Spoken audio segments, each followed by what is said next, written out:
Scroll of Record, Kolbrin Bible, Book 4, Sons of Fire, Chapter 7 through 14. My belief is they have different perspectives of a time of troubles, starting with invasion, migration, journey to a land of mist, harbor of sorrow, separation, Hezekiah returns, struggles, and a new day. I will be leaving the verses as is, but moving some around to highlight where I think it shows crossovers of the same events, but from different perspectives. No commentary. I'll leave it up to the individual to decide if it makes sense.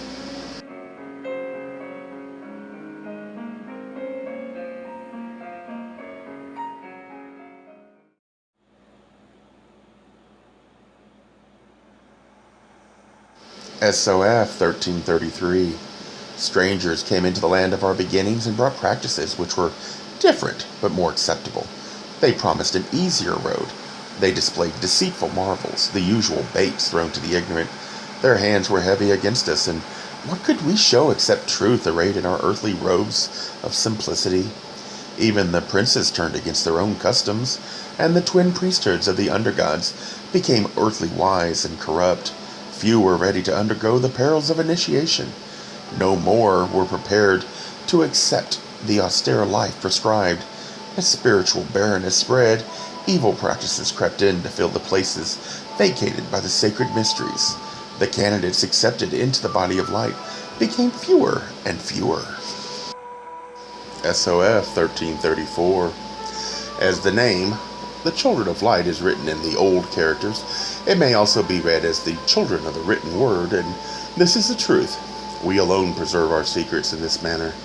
The Children of Light followed a destined course by abandoning their altars in the land of their beginnings and went to dwell among strangers, where many ate at one table. We do not know what befell of their books, for those we have are rewritten. We know the children of the written word went northward after the scattering, but we do not know what were their journeyings. SOF 1335. We know about Luthan and Cavalcay, designer of houses who sailed around the edge of the earth. With them was Raleb, the scribe who knew hidden mysteries. They gathered the records which were in Kindia and carried them the long sea journey, believing the records safer among the barbarians than among those who sought to destroy them. If the records are destroyed by barbarians, it will be done in ignorance and not in the knowledge of wickedness. Many books were laid open to the eyes of ignorant men and destroyed. SOF 783. Hezekiah raised himself up and strode out from the chamber, but he returned not again to the place of feasting. He sorrowed many days. SOF 784. Now, while Hezekiah still sorrowed, word came to him that a company of men was coming against him, and he sent out his servants with laden asses, and went forth himself, and with his true men. He prepared a place on the heights above the road to meet those who came to take him, and Hezekiah met them with arrows and with stones, and left them with their dead. SOF 785. And Hezekiah and those with him passed out into the wilderness, and lived there many days. And it came to pass that word came to him of Lachish, and he arose and went into the land of the sons of fire, passing into Tyre as a merchant from Kithim. SOF 786. So it came about that Hezekiah came with sons of the children of light on ships of Arad, by way of Hanimbo and Mesalanas, where there are many temples. The ships made one harvest towards the land of trees, where the great river flows to the west, and his sons he left in Tyre, that they might receive instruction in the household of Lachish. Kolbrin Bible, Book 4, The Sons of Fire, Chapter 8, The Scrolls of Record, 2. SOF 8-1. Luthan, captain of men of valor, victorious over the sons of the new moon and guardian of the hidden wisdom, maker of roads in the red lands and builder of the secret fort, by Abisabol, once scribe of the god Aloa in Ladosa, keeper of records in the new temple to his fathers in wisdom, at the temple of Eswar. Greetings, may you live long on earth in prosperity, peace, and health, and depart in knowledge. SOF 8-2. We left the good land, hearts heavy laden with grief. The ships were 5, and I looked to mine and found it good.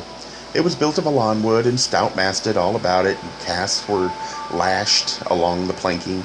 The cords that moved were free, but all clear spaces were filled with things wrapped about and bound. There was much leather for the sails and leathern scoops. There were 60 of large buckets of wood, hooped about and handled with plated leather. Between the eyes of the ship the guide pole was raised, beneath which were stored all kinds of unusual things made of wood and cordage, used by men of the sea.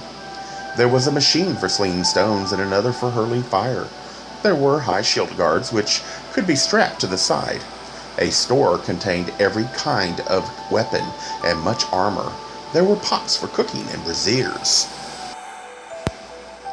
SOF 83.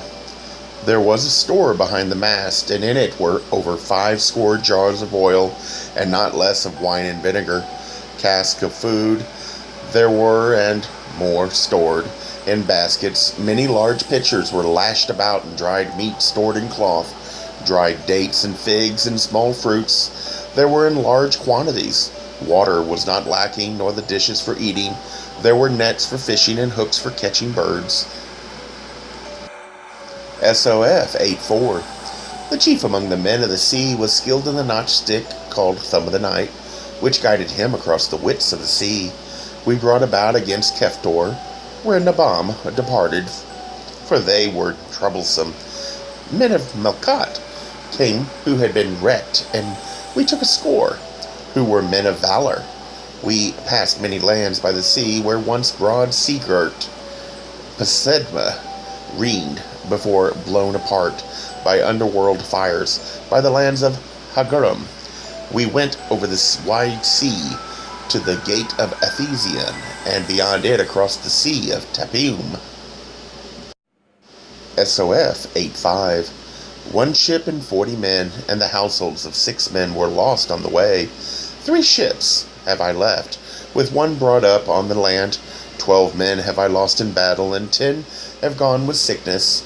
There are with me 200 fighting men, 110 men of skill, and 100 bondsmen, 60 households with their cattle and sheep, and corn and tools and wagons. Ephesian things with us are numbered, and the tally grows daily.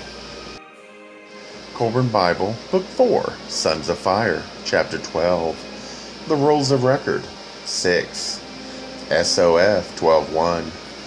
Before we left Dredesh, they brought living sheep and goats and hung them upon a tree standing in the place of assembly. Birds of bright colors and things of worked gold and silver were hung upon the branches. Perfumes and oils with garments. They danced about the tree, and hewn wood was brought and laid against it. 3 maidens came, and it was lit and burnt as an offering to success. SOF 12:2. We went northwards, and came to a strand, where many ships were drawn up, and armed men, such as we had not seen before, were disputing among themselves with great noise. SOF 12:3. We drew off, for they were foreign to us, but others came behind, and we were taken in among them, and brought before Albanic, the leader of armed men. They pushed around about us, and some cried out for blood.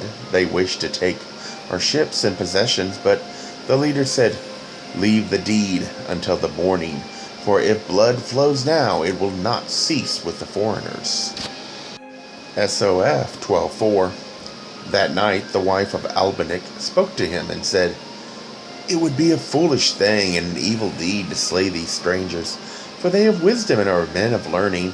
Why destroy something you may use to good end?" The leader listened to her advice, for he knew there were many wounded men and none more skilled than we to attend them. Because she was carrying a child, our lives were spared and our goods restored to us. SOF 12:5. The commander among the captains was a warrior, who while hunting had slain his own father, and so had to flee his own land.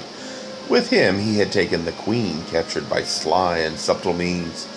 But we feared him not, for Albanic looked upon us with favorable eyes. SOF 12:6. Of the warriors who came with us, there were a score of men from Ilipinos. They wore helmets of bronze with plumes of scarlet and purple. Their shields were bronze burnished so that they shone like the sun and were edged with a band of hardened metal. In length they were 2.5 cubits, and the width 1.5 cubits. They had spears of unknotted wood 6 cubits in length, with blades of hard metal set in sockets. SOF 12:7. Their swords were pure hard metal worked in a strange way, and in length 1.5 cubits, and in width 3 fingers' breadth. They were horn-handled and bound about with wire of copper and silver. Some among them were armed with war javelins and darts. They had a curious dart that turned over itself in flight, and another that struck in from the side. SOF 12:8. In battle they stood there in 3 to withstand the rush of the enemy, but they were weak in attack, for they moved heavily. With them were slaves and 60 attendants, who were plunderers of the battlefield, pillagers of the land, the cooks, the baggage keepers, and the carriers of burdens. The warriors were the battle craftsmen. SOF 12:9. In 7 days all the ships sailed together, and in 7 days came upon some land by the sea. It was a place of the dead, where all was desolation. In the center of the land by the sea there stood a temple which had fallen into itself, for there was no people to keep it. The leaders and the chief among them went up to the temple and made sacrifices to their gods, whose voices they wished to hear. SOF 12:10. The daughter of Laban, their armorer, had hidden herself in the opening behind the flame and spoke to them in a strange tongue. They heard her voice and thought it came from a shadow god. She told them of the land of her mother, called Belheria, and bid them find their way there. She told them to take the Bethedin with them, for they brought good fortune and were beloved by the gods. The leaders went out from the temple, believing they had been granted a vision. SOF 12:11. We sailed with a large company towards the west, and had nothing to fear except the whirlpool, for the red men with us knew the way of the waters. For long days we saw only the sea and the land sighting.